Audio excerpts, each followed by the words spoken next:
જો હું તમને એવું કહું કે તમે એટીએમ થી તમારા પીએફ ના રૂપિયા ઉપાડી શકો તો તમને એવું થશે કે આ ભાઈ શું હવામાં વાતો કરી રહ્યા છે, પણ હું તમને સાચું કહી રહ્યો છું.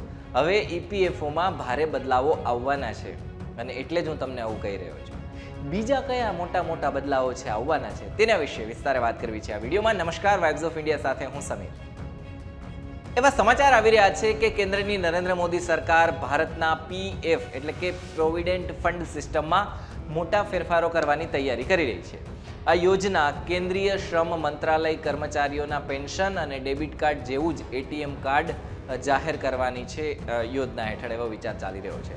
હવે એ શું છે, ક્યારે અમલમાં મૂકવામાં આવશે, કેવી રીતના યોજના છે અને એના વિશે વિગતે માહિતી આપણે મેળવીએ. તો સરકાર ઈપીએફઓ 3.0 અંડરમાં ઈપીએફઓ સભ્યોની સુવિધાઓ વધારવા માટે કર્મચારીઓને જૂન 2025થી અનેક પ્રકારની સુવિધાઓ છે આપવાના પગલાઓ છે અથવા તો તૈયારીઓ છે એ લઈ રહી છે અને પગલાઓ ભરી રહી છે. જે યોજનાના અહેવાલમાં જણાવવામાં એવું આવ્યું છે કે પીએફના વધારાના યોગદાનને ઉચ્ચ પેન્શનમાં પણ આપણે ફેરવી શકાશે, જેનાથી લાંબા ગાળાના લાભ છે વધી શકે. એટીએમ જે છે એમાં પીએફના પૈસા ઉપાડવાની લિમિટ પણ નક્કી કરવામાં આવશે. હજુ સુધી જો કોઈ રકમ નક્કી નથી કરવામાં આવ્યો.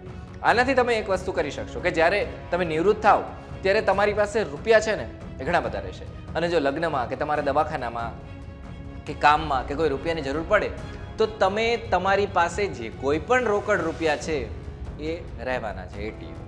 કેન્દ્ર સરકાર પીએફમાં કર્મચારીઓ દ્વારા આપવામાં આવતા યોગદાનની મર્યાદા છે એ દૂર કરવા માટે પણ વિચાર કરી રહી છે. તો હવે એટલે જ તો એનો સીધો મતલબ એવો થાય કે અત્યારે આપણે છે બેઝિક સેલેરીના 12% ઈપીએફઓમાં નાખી શકીએ છીએ, જેમાં ડિયરનેસ એલાઉન્સ હોય ને, ડીએ જેને આપણે કહીએ છીએ, એ પણ આવી જાય. પણ આ 12%ને બે ભાગમાં જો ડિસ્ટ્રીબ્યુટ કરવામાં આવે તો 8.33% છે એ પીએફમાં જાય છે અને 3.67% છે એ ઈપીએફઓમાં જાય છે. તો સરકાર હવે એવા પ્લાન કરવાના વિચારમાં છે કે એમની પાસે ઓપ્શન રહે, એટલે કે લોકોની પાસે, કે 12% છે એમાં પણ વધારો કરી શકાય. આ સિવાય 8.33% છે એ પીએફમાં જાય એમાં પણ વધારો કરી શકાય. એવો પ્લાન કંઈક સરકાર કરી રહી છે.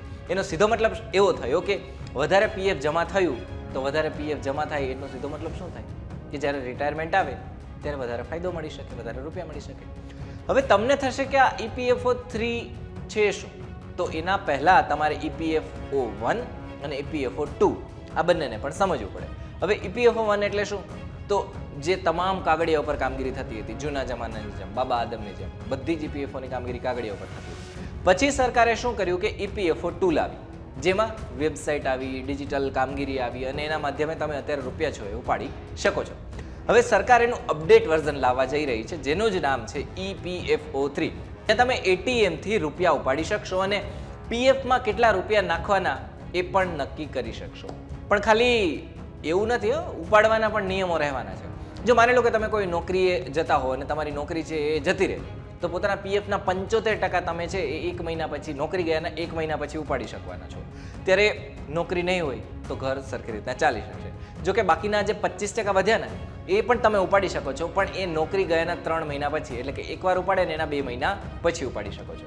એટલે 25% બાકી રહેલા છે એ પણ પીએફ ઉપડી ગયું, 75% પણ ઉપડી ગયું, અને એવી રીતના મની સાયકલ સર્ક્યુલેટ છે એ થતું રહેવાનું છે. તમે નોકરી ગયાના 3જા મહિના સુધી જો તમે આ ઉપાડી શકો તો 3 મહિના તો તમારે એમને એમ ચાલી જાય, ત્યાં સુધી તમારી નોકરી પણ થઈ જાય.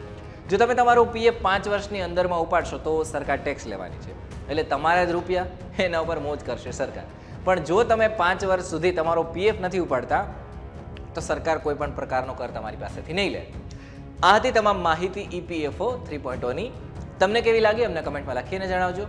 જોડાયેલા રહેજો વાઇબ્સ ઓફ ઇન્ડિયા સાથે આવી જ માહિતી માટે. જો હજુ સુધી ચેનલને સબસ્ક્રાઇબ નથી કરી તો પછી સબસ્ક્રાઇબ કરો, લાઇક કરો, શેર કરો. અને આ વિડીયો જો તમને એવો લાગ્યો હોય કે માહિતીવાળો છે અને વધારે લોકોને પણ આની જાણ થવી જોઈએ, તો તમે એક નાનું એવું કામ કરજો કે બીજા તમારા વોટ્સએપ ગ્રુપમાં કે ટેલિગ્રામ ગ્રુપમાં પણ આ જે વિડીયો છે મોકલી આપજો, જેથી ઈપીએફઓની કામગીરી બધા જ લોકોને ખબર પડી શકે કે કેટલી સહેલી થવાની છે.